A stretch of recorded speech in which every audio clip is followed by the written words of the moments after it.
In the land of you cannot make this ish up, the title of this reads, I agreed to get an older woman pregnant and she tried to ruin my life. Let's listen. This is the story of me agreeing to get an older woman pregnant and then her trying to ruin my life. When I was 23, I had a one-night stand with a girl from my hometown named Maria.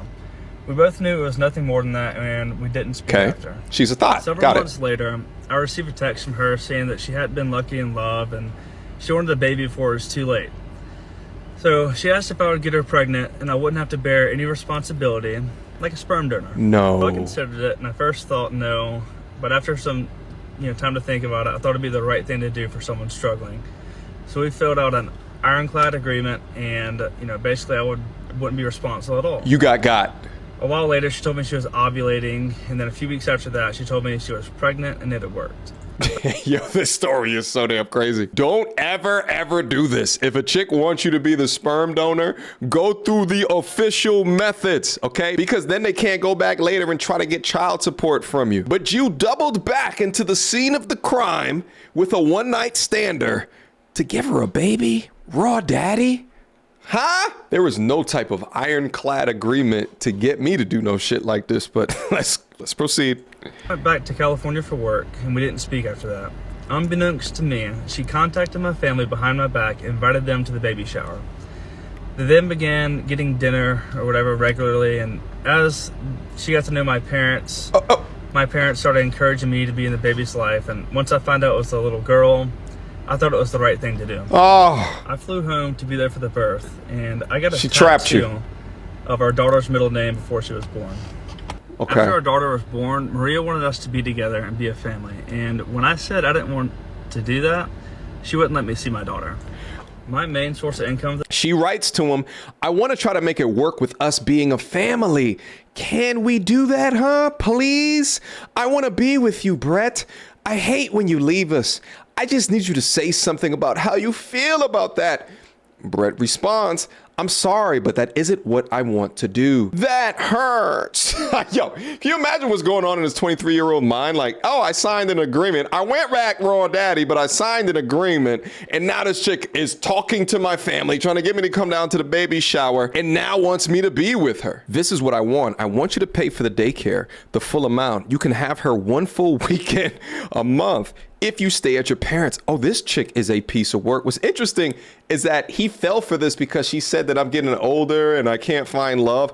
I wonder why. Like this details exactly why dudes avoid her like the plague, but she caught her a lick with this one. Can you please respond? We are talking about our child here. Okay, so she's leveraging the child to get what she wants. We talked about having some kind of agreement by this evening, Brett, so we need to figure this out. What's interesting about this text and this text right here is she does the same thing. You're deliberately ignoring me, and it's extremely frustrating considering that I'm asking you to put a roof over your daughter's head. Oh, she's evil, and leveraging the child after she lied about this ironclad agreement is disastrous work. She told me this. I've never done anything to warrant supervised visits, but I agreed to keep the peace. I would come home as often as I could to see our daughter. Oh, that's her right there. Things were usually okay when I was there. These are all from her Facebook. Wow. One Halloween, I didn't want to wear matching costumes with Maria, so she wouldn't let me see my daughter for a while. And when our daughter was being baptized, I drove a 14-hour round trip from Nashville to attend. And because I didn't want to see Maria the night before, she didn't allow me to come to the baptism at all. Soon after this, she served me with child support, saying that our original contract wasn't valid because our daughter didn't have a social security number yet. And I didn't fight her on it.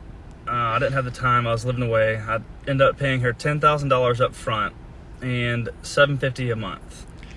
I was able to move home soon after that, and I began seeing our daughter regularly. Everything was going really well until I got a girlfriend. Even though she had a boyfriend who was regularly around our daughter, she said that my girlfriend couldn't be around our daughter. I was able to get our daughter for an afternoon, and Maria asked what I was doing. I told her that I was with my girlfriend and we were at Lowe's together. She freaked out. I said I'd bring her daughter back to her as soon as we were done, but instead Maria drove to Lowe's, apparently called my dad, and was running up and down the aisle screaming. I don't know what actually happened, but she was freaking out, just blowing up my phone, thinking she was in danger. And keep in mind, my girlfriend is a mom as well as a nurse. Our daughter was never in any danger. When I offered Maria and my girlfriend to get to know each other so they'd be comfortable, with my daughter being around, she immediately said no and called my girlfriend a word that rhymes with chore and refused to get to know her. This chick is absolutely wicked. She's got a boyfriend, that's fine. But when he gets a girlfriend, that's when it's an issue. Maria then made a public post saying that I was a deadbeat dad and that I hadn't seen our daughter in weeks. Here I am with our daughter just a few days prior to this post. I also left my best friend's bachelor party a day early so I could be home for Father's Day, and she still wouldn't allow me to see her. She even said this to my grandmother. She had her friends comment mean things on my girlfriend's social media multiple times, even though my girlfriend has never been anything but nice to Maria. Because Maria tends to do this, I want to make sure that she doesn't twist the story and make it seem like I abandoned our daughter. I recently found out that our daughter isn't mine. I don't know who the dad is, but I've had 2 paternity tests done, and they both say no. This. I believed Maria when she told me that I was the only possible father. I didn't even think about this. The situation was weird, but I was always happy to be a dad. I knew that Maria already knew she was pregnant. She had to have when she asked me to get her pregnant. I didn't. Holy shit. It makes sense though. She probably had a bunch of dudes that she was doing one night stands with and was asking them the same goddamn thing. She just decided to pin it up on your ass.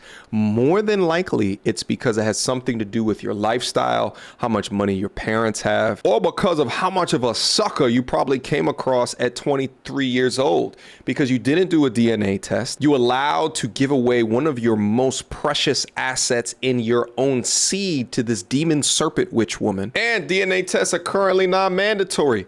Yet another reason why they should be. Sue this woman into kingdom come for everything that you gave to her, and make sure you get a lawyer to add on interest. I think that was something that someone would lie about to another human being. Yeah. Not only to me, but my entire family as well. Everybody's distraught about this. Maria, I allowed you to paint me as the villain and you as the victim for years to keep peace. But I hope you know that the only victim here is your child. Is the daughter, yeah. This is the story. This is a whole damn Lifetime movie that this guy is currently living through. But he nailed it at the end there. Because of her decisions, her actions, and a little bit of his stupidity, who's going to suffer is the child. And I don't often talk about this a lot because I think that it's an assumption, but also think about the heartbreak that he has to go through. He got a tattoo with her middle name on his arm, thinking that the child is his, working hard within life to give the mother money for the child, then finding out that this little person is not biologically connected to you whatsoever. That type of grief is similar to a death in the family. Maria knew that you weren't the dad, all while alleging he's a deadbeat. Meanwhile, she's a paternity fraudster, all while she's going to battle with everyone in his life, including his grandmother, on Facebook. But yeah, I was not expecting that paternity test secret ending. But Maria, the thought in question, has responded. Let's review. Before you all start believing his shit, there's just a few things that I want you to take into consideration. Okay. Is first, the collection date was August 10th, 2024.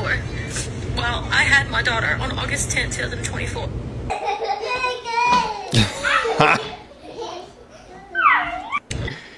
So in case you guys did not catch it, it says August 10th right here, and this is in his camera roll. So he's proving that he was actually next to the young girl where he collected a sample. It's crazy. The lies just continue. And the fact of the matter is that pathological liars exist. This entire saga is just damn crazy. Also thinking about all of the people that rallied to her side while painting him as the bad guy as what usually happens. And the final update that I have to this story, at least as of right now, someone wrote on Brett's TikTok, this is 100% going to take off. The whole story is nuts. What are the next steps here? Do you have to continue to pay child support since you signed the birth certificate? And Brett responds, she was served today.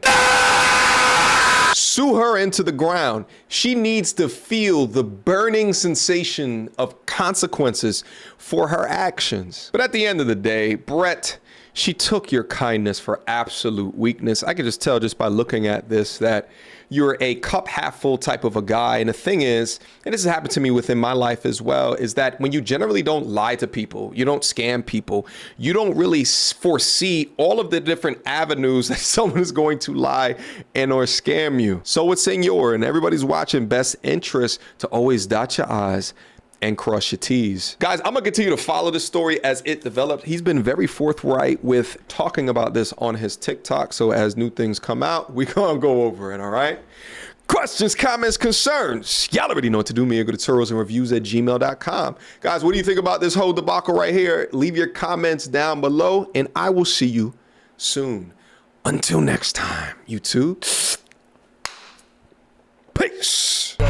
You don't wanna see me get vexed. Bars on your phone, tell a man you can't jack. The big girl, the ones who can't stretch. Breaking the neck when we in the car next.